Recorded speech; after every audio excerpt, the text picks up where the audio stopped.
కేసీఆర్ గారు దీక్ష పోని తెలంగాణ వస్తే తప్పించి వచ్చే వరకు నా ప్రాణాలు పోయినా పర్వాలేదని మరి ఆ రోజు దీక్ష పోని మరి ప్రాణాన్ని సైతం లెక్కకుండా మరి ఈరోజు తెలంగాణ సాధించుకొచ్చినటువంటి తెలంగాణ అందరి హృదయాల్లో నిరంతరం నిలిచిపోయేటటువంటి మరి కేసీఆర్ గారు మరి ఆ రోజు ఈ తెలంగాణ ఖచ్చితంగా కావాలని కోరుకుంటే తప్పించి రాదు అని తెలిసి మరి ఆ రోజు ఎంత త్యాగాలైనా సిద్ధపడి తెలంగాణ సాధించిపెట్టినటువంటి మన పెద్ద ఆయన మనం జరుపుకోబోయే కార్యక్రమం ఏ రకంగా విజయవంతం అవుతుంది అనే దానికి మరి పెద్దలందరి సూచనలు పాటించి మరి ఆ రోజు చేసుకునే కార్యక్రమం నిర్విఘ్నంగా నిరాటంకంగా జరుపుకునే విధంగా ఉండాలి. ఎవరందరూ వాళ్ళు ఉద్దేశించి ఉంటారు. ఈ కార్యక్రమం కూడా అంతకంటే ముఖ్యం మనకి. మరి ఈ కార్యక్రమం గురించి కూడా మనం ఘనంగా ఏర్పాటు చేసుకోవాల్సిన పరిస్థితి ఆ రకంగా చేసుకుంటాం. పోయినసారి కూడా మరి ఈ కార్యక్రమం సన్నాహక సమావేశం చేసుకున్నాం. మరి జిల్లా భవన్లో మరి మనం కార్యక్రమం కూడా చాలా ఘనంగా చేసుకున్నాం.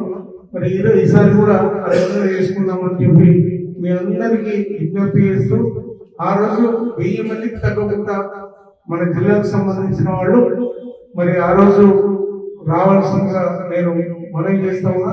ఇది మన వర్కింగ్ ప్రెసిడెంట్ అయినటువంటి కేటీఆర్ గారి ఆదేశానుసారం ఈరోజు మీటింగ్ చేసుకుంటా ఉన్నాం. దివస్ అనేది కూడా నిజంగా ఎందుకు ఎవరి గురించి పోరాడి అనేది కూడా మన అందరూ తెలుస్తున్నారు. ఈరోజు మరి తాను ఒక్కడై ఉండి ఎంతో మందిని 1000 మందిని సంపాదించి ఈ దీక్ష చేసి మరి ఈ తెలంగాణ రాష్ట్రం తెచ్చినందుకే మనం ఈరోజు అంటే అన్ని రకాలుగా రాజకీయంగా కూడా మరియు ఉద్యోగాలలో కానీ ఇతర ఏదైనా కూడా మనకు వసతులు కానీ మన వనరులు కానీ తెచ్చుకోవాల పరిస్థితి ఏర్పడింది. అందుకే వారు ఆ రోజు ఒకవేళ దీక్ష దివస్ చేయలేకపోతే ఇవన్నీ మనకు వచ్చేదా? మరి మనకు ఉద్యోగాలలో 95% వచ్చేదా? కాబట్టి అలాగే ఇప్పుడు గతంలో 25%, 15% అని మరి ఆరులో మరి తెలంగాణ ప్రత్యేక రాష్ట్రంగా మనం చూసుకునే వారం లేదు. అటువంటి ప్రత్యేకమైన రోజు దీక్షా దివస్. ప్రాణాలకు తెగించి ఆనాడు పోలీసులు సమైక్య ప్రభుత్వం ఎంత నిర్బంధం పెట్టినా కేసీఆర్ సార్తో బలవంతంగా జ్యూస్ తాగిపించి దీక్ష విరమించిండు అని చెప్పి మీడియాకు కూడా ప్రకటన చేసిన కేసీఆర్ గారు మండి పట్టుకొని దీక్షను కొనసాగించిన రోజు కనుక అది మనందరికీ కూడా స్ఫూర్తిదాయకమైన రోజు.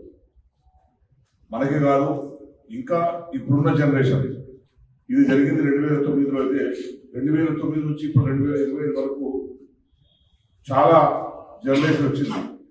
ఆ జనరేషన్ అందరికీ కూడా ఇంపార్టెన్స్ తో తెలియజెప్పాల్సిన అవసరం ఉన్నది. కనుకనే మనం దీక్షా దివస్ ని నిర్వహించుకోవాలని చెప్పి మన నాయకత్వం నిర్దేశించడం జరిగింది. దానికి అనుగుణంగా మీరు ఎటువంటి కార్యక్రమం ఇచ్చినా తప్పకుండా మా నియోజకవర్గం తరఫు నుంచి కూడా మేము మా నాయకులందరినీ కూడా తీసుకురావడానికి సిద్ధంగా ఉన్నామని చెప్పి ఈ సందర్భంగా నేను అధ్యక్షుల గారికి తెలియజేసుకుంటాను. అంటే మొన్న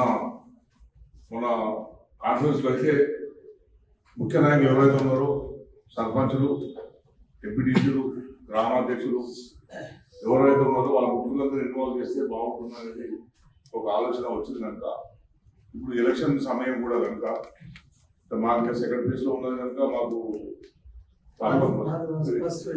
ఉండదు. బహుశా అందుకే నాకు ఎక్కువ బాధ్యత ఇచ్చినట్టు ఇచ్చిన తప్పకుండా మేము ఎక్కువ తీసుకొచ్చే ప్రయత్నం చేస్తాం. ఎందుకంటే ఎలక్షన్ ఉంటుంది కనుక అందరూ మీరు దాంట్లో బిజీ ఉంటారు కనుక తప్పకుండా దీన్ని విజయవంతం చేసుకొని మేము కూడా ఎక్కువ తీసుకొచ్చే ప్రయత్నం చేస్తాం. మా సర్పంచ్, మాజీ సర్పంచ్, మాజీ సర్పంచ్, మాజీ ఎంపీటీసీ, పార్టీ అధ్యక్షుడిని, ఇంకా యూత్ అధ్యక్షుడిని, సోషల్ మీడియాలో ఉన్నవాళ్ళు ప్రతి ఒక్కరిని కూడా ఇన్వాల్వ్ చేసే ప్రయత్నం చేద్దాం. చరిత్ర సృష్టించినోడు ఇప్పుడు ఆ చరిత్రని తిరగరాయబోతున్నాడు. అబద్ధాల గోడల్ని బద్దలు కొట్టి నిజాలను రాగా మీ ముందుంచబోతున్నాడు. నిజమైన వార్తల కోసం వెంటనే డౌన్లోడ్ చేసుకోండి రా యాప్ని.